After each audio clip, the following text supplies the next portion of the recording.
Important question related to nursing exam. ठीक है, तो आज हम लोग फिर से इम्पॉर्टेंट क्वेश्चन डिस्कस करने वाले हैं। ठीक है, तो आज की क्लास भी बहुत ज़्यादा इंटरेस्टिंग होने वाली है, तो आपको शुरू से लेकर एंड तक देखना है। ठीक है, एंड सेकेंड थिंग, आपको क्या करना है, जो भी क्वेश्चंस आप पढ़ोगे उनको नोटबुक पे नोट डाउन करना है, ताकि जब भी एग्ज़ाम हो आप इनको रिवाइज कर सको। ओके, तो फर्स्ट क्वेश्चन बहुत ही बेसिक क्वेश्चन है। ठीक है, normal labour also called, normal labour पूछा गया है तो उसको क्या बोलते हैं, यूटोसिया। Okay, next abnormal labour also called, abnormal labour को क्या बोलते हैं, dystocia. Okay, next type of lochia, तो ये इंपॉर्टेंट क्वेश्चन है। ठीक है, यहाँ इससे रिलेटेड क्वेश्चन आया है एग्जाम में। ठीक है, तो यहाँ पे आप देख रहे हो 3 टाइप्स का है, lochia rubra, lochia serosa, lochia alba. ठीक है, तो आपको ये सीक्वेंस में ही याद करना है कि लोकिया रुब्रा जो होता है वो फर्स्ट आता है, सेकंड जो होता है वो लोकिया सिरोसा होता है, एंड थर्ड जो होता है वो लोकिया एल्वा होता है। तो आप इसको कैसे याद कर सकते हो, तो इसका आपको याद रखना है RSA। ठीक है, RSA।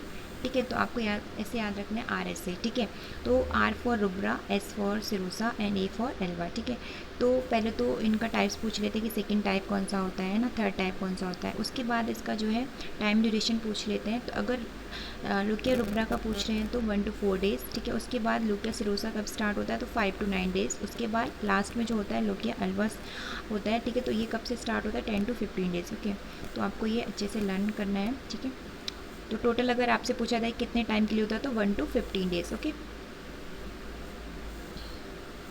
Next polyhydramnios. तो इससे पहले क्लासेस में हम लोगों ने ओलिगोहाइड्रोएमनियोज जो था डिस्कस किया था, राइट। तो ओलिगोहाइड्रोएमनियोज क्या था, वहाँ पे जो एमनियोटिक फ्लूइड था less than 200 ml। Okay, poly means ज़्यादा। ठीक है, तो यहाँ पे क्या होगा, जो एमनियोटिक फ्लूइड है वो क्या होगा, more than 2000 ml। Okay,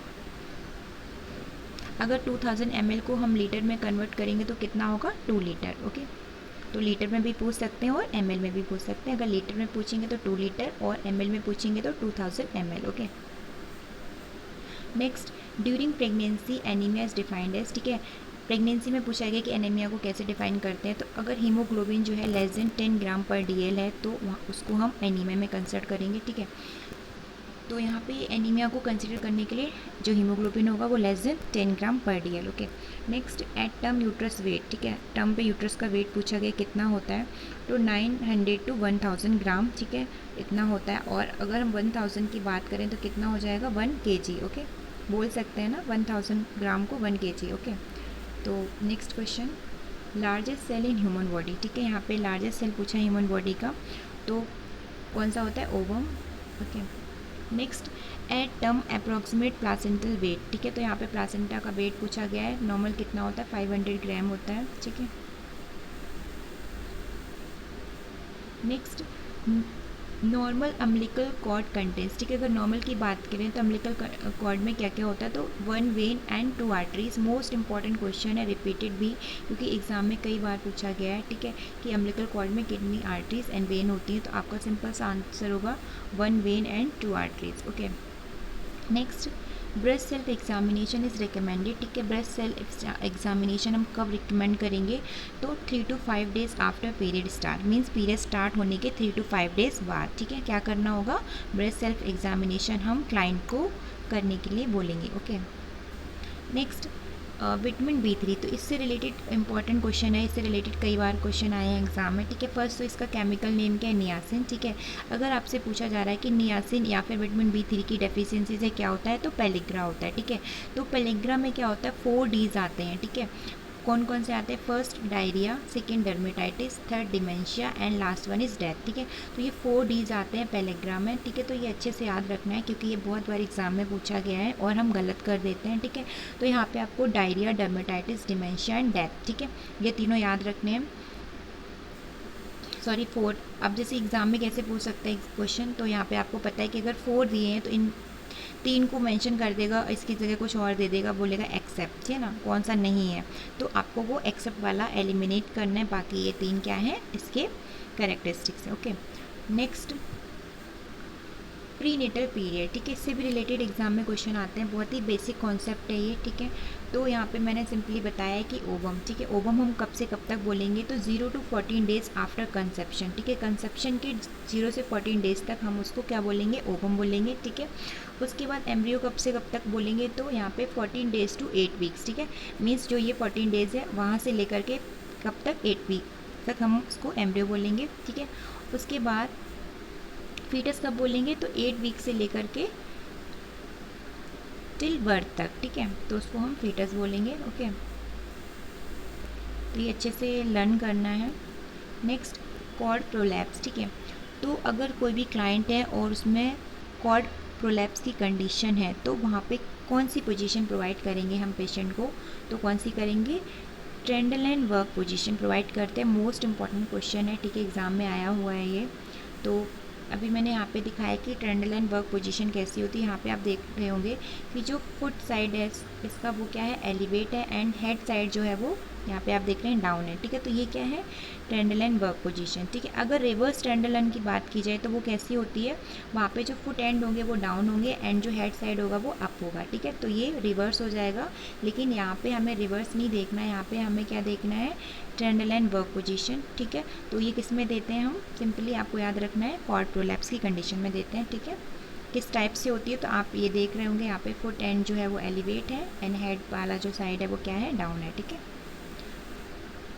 next, most important question है ये, ठीक है, अच्छे से देखना है, टेट्रोलॉजी ऑफ फैलेट, ठीक है, इससे रिलेटेड बहुत बार एग्जाम में क्वेश्चन आया है, ठीक है। तो ये क्या होता है, tetralogy of Fallot is a combination of 4 congenital heart defect, ठीक है। यहाँ पे आप देख रहे होंगे 4 हार्ट डिफेक्ट होते हैं, ठीक है। तो ये बहुत ही बार एग्जाम में आया है क्वेश्चन। फर्स्ट क्या होता है, वेंट्रिकुलर सेप्टल डिफेक्ट, इसको हम VSD भी बोलते हैं, ठीक है। Next, pulmonary stenosis. Next, misplaced aorta, इसको हम ओवरराइडिंग ऑफ अयोटा बोलते हैं, ओके। नेक्स्ट है थिकेंड राइट वेंट्रिकुलर वॉल, और इसको हम राइट वेंट्रिकुलर हाइपरट्रॉफी बोलते हैं, ओके।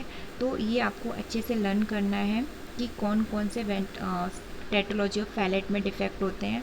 तो 4 डिफेक्ट होते हैं, तो यहाँ पे क्वेश्चन कैसे आ सकता है, आपको 3 ये डिफेक्ट दे दिए जाएंगे और उसमें बोलेगा एक्सेप्ट कौन सा नहीं है, है ना। तो आपको क्या करना है, जब ये चारों अच्छे से याद होंगे आप तभी उसमें से एक एलिमिनेट कर सकते हो कि ये वाला नहीं है, ठीक है। तो आपको चारों अच्छे से लर्न करना है। तो फर्स्ट क्या है, VSD, वेंट्रिकुलर सेप्टल डिफेक्ट, ठीक है। उसके बाद देखो वेंट्रिकल्स ऐसे याद रख सकते हो कि यहाँ पे 2 वेंट्रिकल्स आ रहे हैं, ठीक है, एक तो फर्स्ट वाला एंड एक लास्ट वाला। तो यहाँ पे वेंट्रिकुलर सेप्टल डिफेक्ट हो गया। उसके बाद इसका ही वेंट्रिकल का क्या हो गया, हाइपरट्रॉफी हो गया, लेकिन किस साइड का, राइट साइड का, ओके। तो ये 2 आपको ऐसे याद रखने हैं। उसके बाद आपको क्या याद रखना है यहाँ पे, ठीक है। तो 2 आपको याद हो गए होंगे कि VSD, वेंट्रिकुलर सेप्टल डिफेक्ट, उसके बाद सेकेंड भी वेंट्रिकल से ही रिलेटेड है, तो आपको कौन सा साइड, बस साइड याद रखना है, तो राइट साइड का ही होता है, राइट वेंट्रिकुलर हाइपरट्रॉफी, ठीक है। उसके बाद आपको अगर याद हो, अगर ठीक है, यहाँ पे ऐसे कि हार्ट है तो आपको पता है इधर राइट एट्रियम, राइट वेंट्रिकल, ठीक है, left atrium and left ventricle. तो अगर हम राइट वेंट्रिकल, यहाँ पे आप देख लेंगे राइट वेंट्रिकुलर हाइपरट्रॉफी। तो थर्ड मुझे कैसे याद रखना है आपको, तो आप यहाँ पे देख सकते हो कि राइट वेंट्रिकल से जो ब्लड होता है वो कहाँ जाता है, लंग्स में जाता है, ठीक है। तो लंग्स को हम क्या बोलते हैं, पल्मोनरी भी बोलते हैं ना। तो आप ऐसे याद रख सकते हो कि पल्मोनरी आर्टरी के थ्रू जाता है, किसके थ्रू जाता है, पल्मोनरी आर्टरी के थ्रू। तो ऐसे बोल सकते हैं कि पल्मोनरी स्टेनोसिस हो जाना, ठीक है। तो ये कोरिलेट कर सकते हो, ठीक है, कि पल्मोनरी स्टेनोसिस कैसे याद रखना है। तीसरा कौन सा है, तो पल्मोनरी स्टेनोसिस। तो सीधा राइट वेंट्रिकुलर हाइपरट्रॉफी से आप याद रख सकते हो पल्मोनरी स्टेनोसिस, ओके। उसके बाद लास्ट बचता है ओवर राइडिंग ऑफ अयोटा। तो ये भी आप याद कर सकते हो, क्योंकि जब जो ब्लड होता है अगर प्यूरीफाई हो जाता है, ऑक्सीजनेटेड हो जाता है, उसके बाद कहाँ पे आता है, left atrium and left ventricle में, है ना। तो सीधा फिर आप बोल सकते हो कि वहाँ पे उसके बाद क्या जाता है, अयोटा के थ्रू पूरी बॉडी में जो भी ब्रांचेस होती हैं उसके थ्रू सर्कुलेट होता है, ठीक है। तो इसके बाद हम बोल सकते हैं कि ओवर राइडिंग ऑफ अयोटा, है ना। तो ये सीक्वेंस है, ऐसे कोरिलेट कर सकते हो कि कौन कौन सा आएगा, है ना, कौन कौन से डिफेक्ट होते हैं। तो आई होप आप सभी को याद हो गया होगा, ठीक है। नेक्स्ट, थ्रोम्बोफ्लेबाइटिस, ठीक है। तो इसमें कौन सा साइन देखने को मिलता है, होमन साइन देखने को मिलता है, ठीक है। उसके बाद टाइप्स ऑफ हाइपर सेंसिटिविटी, ठीक है। तो ये आपको अच्छे से याद रखना है, type of hyper sensitivity, okay. यहाँ पे ये थोड़ा सा गलत टाइप हो गया है, ओके।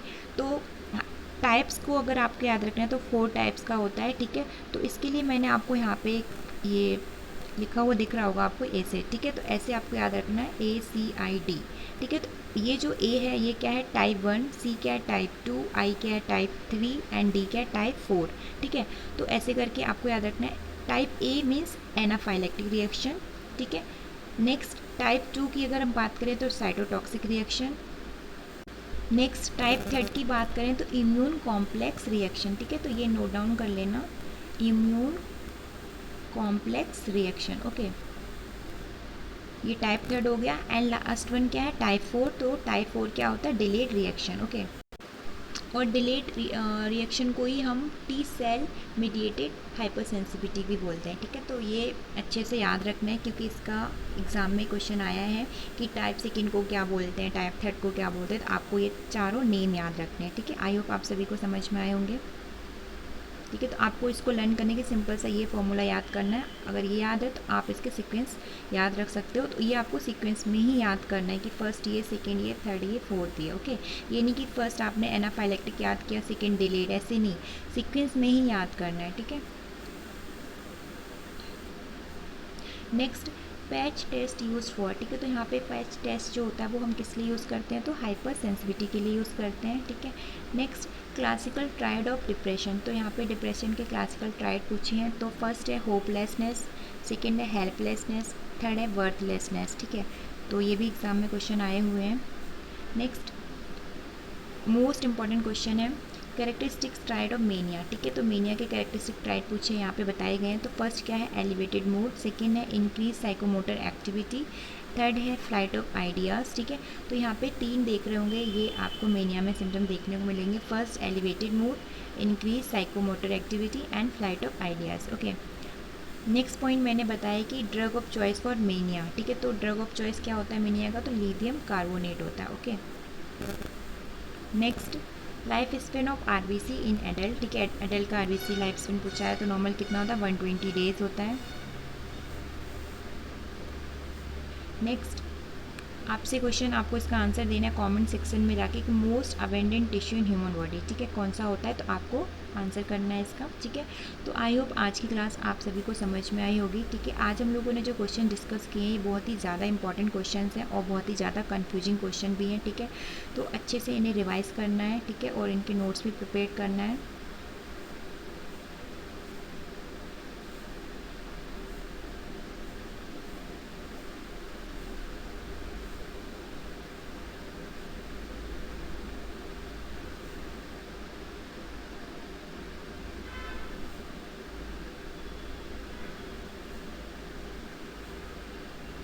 ठीक है। तो ये वाला जो क्वेश्चन है ये वाला आपको अच्छे से याद करना है क्योंकि इसको मैंने एकदम एकदम बहुत ही इजी कर दिया है कि आप इसको कैसे याद रख सकते हो, ठीक है। तो मैंने याद करने का तरीका आपको बता दिया है, बाकी याद आपको रखना है। तो आप इसको रिवाइज़ करते रहना है इस क्वेश्चन को क्योंकि ये बहुत बार एग्ज़ाम में पूछा गया है, ठीक है।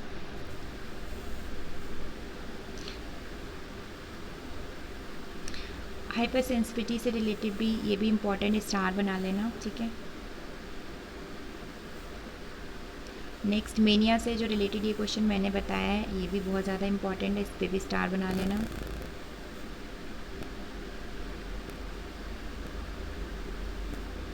Thank you class.